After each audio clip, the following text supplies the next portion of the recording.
Doctor সাহেব কিছু একটা পড়ে যাওয়ার শব্দ শুনে দরজা খুলে বাহির হয়ে আসলো এবং সে বাহিরে আসতে দেখতে পায় চারদিক চোখের পলকে সবকিছু পরিবর্তন হতে শুরু করলো।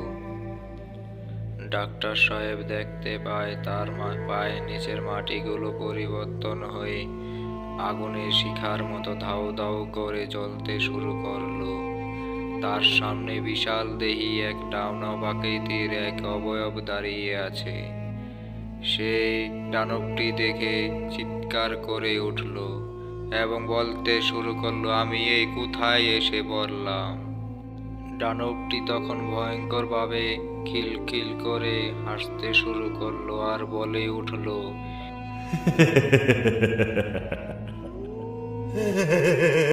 এটা ভৌতিক জগৎ। হ্যালো হোয়াটসঅ্যাপ গাইস, সবাই কেমন আছেন? আশা করি আল্লাহ তাআলার অশেষ রহমতে সবাই ভালো আছেন এবং সুস্থ আছেন। এবং রাইট নাও শুনছেন ভৌতিক জগৎ। আমি আছি মোহাম্মদ নাইম শেখ আপনাদের সাথে। আজ আমি আপনাদেরকে শোনাবো রহিম কবিরাজের আরও একটি ঘটনা। আজকের ঘটনাটির নাম অমাবস্যার অভিশাপ পর্ব 4। তাহলে আর কথা বাড়াবো না, আমি সোজাসুজি ঘটনায় চলে যাব। এবং ঘটনাটি শুরু করার আগে আপনাদের কাছে একটাই রিকোয়েস্ট, চ্যানেলে নতুন হয়ে থাকলে সবাই চ্যানেলটি সাবস্ক্রাইব করে দিবেন এবং বেশি বেশি করে শেয়ার করে দিবেন। তাহলে আমি সোজা ঘটনায় চলে যাচ্ছি এবং রহিম কবিরাজের ভাষায় আমি ঘটনাটি তুলে ধরছি। আর গত পর্বে যেখানে ঘটনাটি শেষ হয়েছিল আমি ঠিক সেখান থেকেই ঘটনাটি আবার তুলে ধরছি।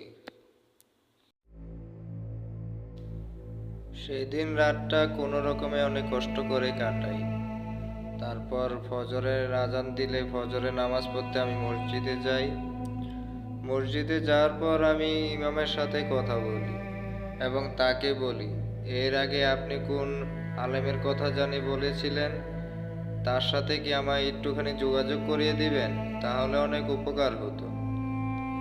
আমার কথা শেষ হতে তারপর ইমাম বলে, আচ্ছা ঠিক আছে, আমি আপনার সাথে ওনাকে যোগাযোগ করিয়ে দেবনি। এখন তো ওনাকে আমি কল দিয়ে পাবো না।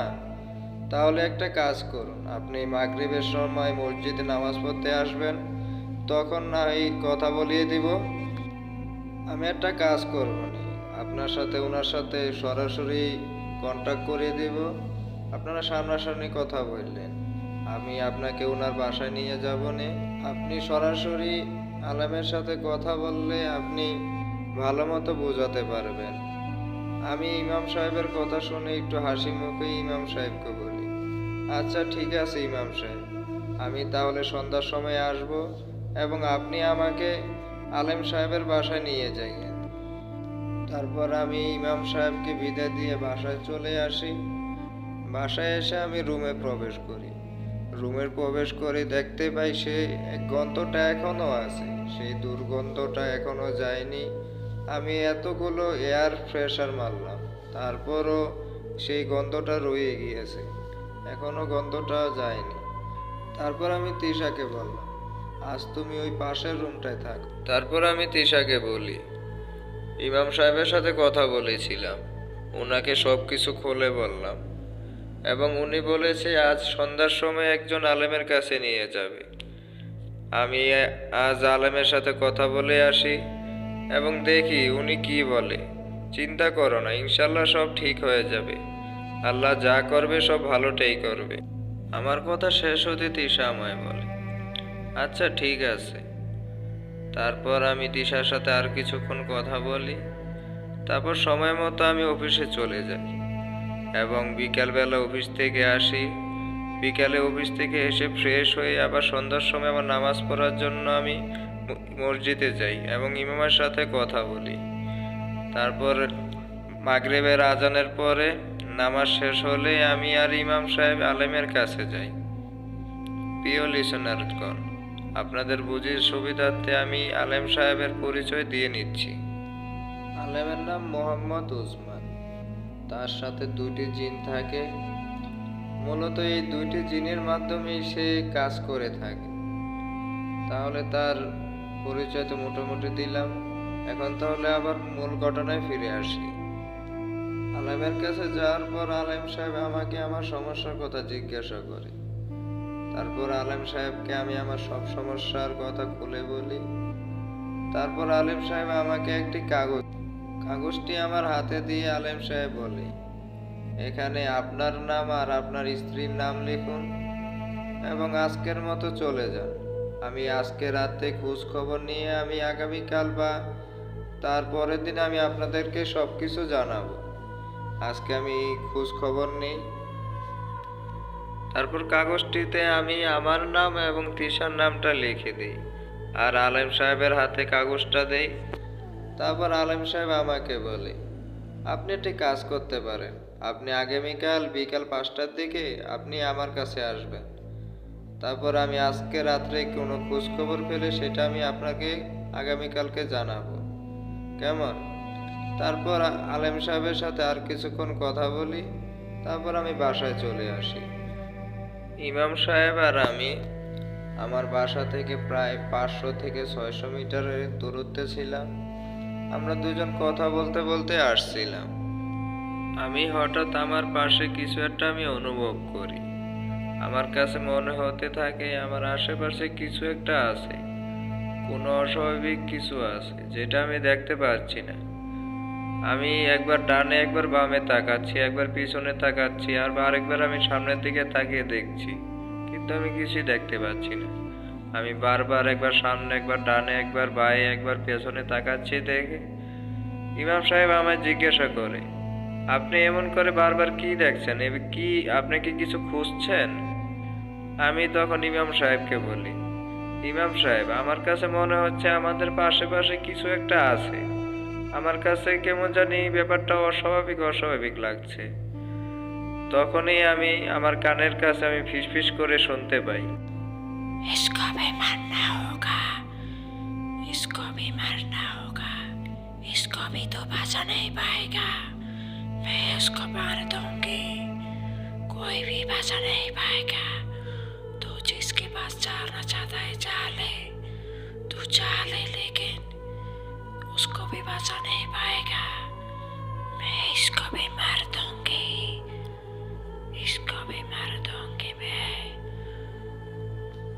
আমি তৎক্ষণাৎ বলে উঠি, কে কে কে কে তুই?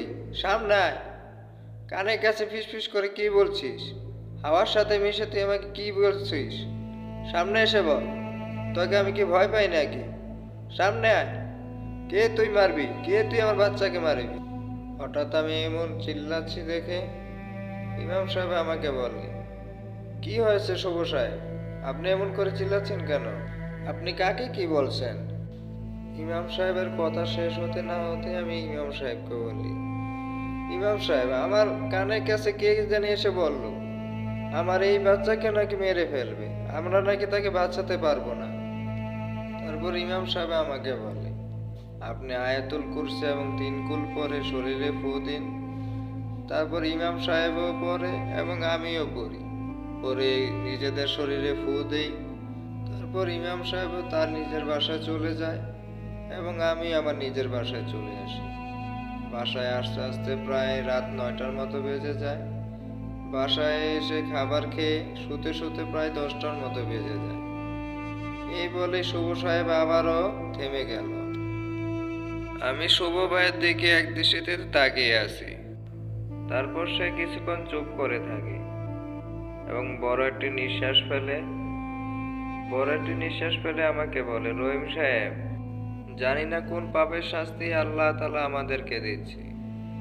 আমরা তো সবসময় 5 ওয়াক্ত নামাজ পড়ি এবং আমি যেখানে জব করি সেখান থেকে আমি কখনো কোনো প্রকার ঘুষ খাইনি, এমনকি কখনো আমি কোনো মানুষের সাথে ঝগড়া বিবাদও জড়াইনি। কারোর সাথে আমি শত্রুতা করি না, কারণ আমার ঝগড়া বিবাদ পছন্দ না। তারপরও আল্লাহ তাআলা আমাদেরকে কেন এমন শাস্তি দিচ্ছে? শুভ ভাইয়ের কথা শেষ হতে না হতেই আমি শুভ ভাইকে বলি, দেখুন শুভ ভাই, আল্লাহ তাআলা কখন কাকে কোন বিপদের সম্মুখীন করে সেটা একমাত্র আল্লাহ তাআলাই জানে। কারণ তিনি সব কিছুর পরিকল্পনাকারী। আবার তিনি এই বিপদ থেকে আপনাকে এবং আপনার পরিবারকে রক্ষা করবেন। দেখুন শুভ ভাই, আমি যতটুকু জানি আল্লাহ তাআলা সেই সব মানুষকে বিপদ আপদ একটু বেশি দেন যাদেরকে তিনি ভালোবাসেন, কারণ তার ভালোবাসার ধরনটাই এমন। সেই বিপদ আপদ দিয়ে সে তার বান্দার ধৈর্যের পরীক্ষা নেন। যাই হোক, আল্লাহ যতই চায় তাহলে আমি সব কিছু জানতে পারবো যে আপনাদের এই বিপদের উৎসটা কোথায় এবং কী কারণে আপনাদেরকে এমন বিপদের সম্মুখীন হতে হচ্ছে। সমস্যা নেই, আল্লাহ তাআলা চাইলে সব কিছু হবে। এমনও হতে পারে আল্লাহ তাআলা আমার উসিলায় আপনাদেরকে এই বিপদ থেকে রক্ষাও করতে পারেন। তিনিই সব কিছুর মালিক। আর সেটার জন্যও তো আমার সম্পূর্ণ ঘটনাটি জানতে হবে। আপনি আমায় সম্পূর্ণ ঘটনাটি বলুন। আমার কথা শেষ হতে না হতেই শুভ ভাই আবার আমাকে বলে, আচ্ছা ঠিক আছে রহিম সাহেব, আপনি আবার শুনুন। হয়তো আমি এখন আপনাকে যা বলবো এবং যা শোনাবো, হয়তো আমার জায়গায় অন্য সব বাবারা থাকলে হয়তো সেটা বলতে পারতো না এবং আমিও হয়তো বলতে পারছি না, তারপর আমাকে বলতে হবে। সেদিন রাতে তিশা আর আমি একসাথে ঘুমিয়ে পড়ি। তারপর রাত প্রায় 1টা নাগাদ আমার প্রস্রাবের বেগে আমার ঘুম ভেঙে যায়। আমার ঘুম ভাঙতে দেখি তিশা আমার পাশে নেই। আমি পুরো ঘরটা আমি খুঁজি, কিন্তু আমি তিশাকে আমি কোথাও খুঁজে পাই না। এমনকি আমি ওয়াশরুমও খুঁজি, ওয়াশরুমও নেই। আমি তিশার নাম ধরে ডাকতে শুরু করি। আমার ডাকাটাকি শুনে পাশের বাসার রশিদ চাচা চলে আসে এবং আমাকে জিজ্ঞেস করে, কি হয়েছে, এত রাত্রে এমন ডাকাটাকি করছি কেন? তখন আমি রশিদ চাচাকে বলি, আমার স্ত্রীকে আমি খুঁজে পাচ্ছি না, এত রাত্রে গর্ভবতী একটা মেয়ে কোথায় চলে গেল? আমার কথা শেষ হতে রশিদ চাচা আশেপাশে থেকে আরো কিছু লোক ডেকে আনে এবং সবাইকে আমার স্ত্রীকে খুঁজতে বলে এবং সবাই মিলে আমরা খুঁজতে শুরু করি। খুঁজতে খুঁজতে একসময় আমাদের ওয়াশরুমের পেছনে একটি বাগান রয়েছে। সেই বাগানে বাঁশঝাড়, হেজল গাছ, মেহগনি গাছ এবং নানা রকম অনেক রকমের গাছ রয়েছে। তো আমরা সেই বাগানে একসময় প্রবেশ করি। সেই পুরো বাগানটি আমরা তন্ন তন্ন করে খুঁজি, কিন্তু আমরা সেই বাগানটিতে কোথাও খুঁজে পাই না। তারপর আমরা বাগান থেকে সবাই মিলে বের হতে যাব, এমন সময় বাগানের ভেতর থেকে আমরা তিশার চিৎকার শুনতে পাই এবং তিশার চিৎকার শুনে আমরা সাথে সাথে বাগানের ভেতরে যাই। বাগানের ভেতরে যাওয়ার পর প্রায় বাগানের মধ্যবর্তী স্থানে আমরা দেখতে পাই তিশা একটি হিজল গাছের সামনে অজ্ঞান হয়ে পড়ে আছে এবং তার পা দিয়ে গড়িয়ে গড়িয়ে রক্ত বের হচ্ছে। রক্তে পুরো মাটি ভিজে লাল হয়ে গিয়েছে, এতটা পরিমাণে রক্ত। এবং রক্তটি আমরা দেখতে পাই, সবাই মিলে দেখতে পাই যে রক্তটি ধীরে ধীরে লাল রক্তগুলো কালো হয়ে যাচ্ছে এবং সেই রক্তের মধ্যে পোকা কিলিবিলি কিলিবিলি করছে। এটা দেখে সবাই ভয় পেয়ে যায় এবং কিছু মানুষ তো দূরে তৎক্ষণাৎ বাগান থেকে বের হয়ে যায়। এটা দেখে আমি অনেকটা ভয় পেয়ে যাই, কিন্তু আমি তো ওর হাজব্যান্ড। আমি সাথে সাথে দৌড়ে আমি তিশার সামনে যাই এবং তিশাকে আমি কোলে তুলে নিই এবং এমনটা দেখে আরও কিছু মানুষ আছে আমাকে তিশাকে ধরতে আমাকে সাহায্য করে। তারপর তিশাকে নিয়ে আমরা হাসপাতালে যাই। হাসপাতালে যাওয়ার পর ডাক্তার সাহেব নানা রকম চেক আপ করে তারপরে আমাকে জানায় তিশার মিসক্যারেজ হয়ে গিয়েছে। ডাক্তারের মুখে এই কথাটি শুনে আমার বুকের ভেতরে ছেদ করে ওঠে, কেননা প্রথমবার হয়েছে, দ্বিতীয়বার এমনটা হলো। প্রথমবার অনেক কষ্টে আমি তিশাকে সামলিয়েছি, এবার আমি কিভাবে সামলাবো? আমি ভেবে পাচ্ছি না, ওকে আমি সামলাবোটা কিভাবে? তারপরও নিজেকে আমি শক্ত করি এবং তিশাকে আমি আবারও সব কিছু খুলে বলি এবং অনেক কষ্টে আমি তিশাকে সামলাই। তারপর তিশা ধীরে ধীরে ডিপ্রেশনে চলে যাচ্ছিল। সে সবসময় একা একা থাকতে শুরু করে, এমনকি আমাকেও তার ধারে কাছে ঘেঁষতে দিত না।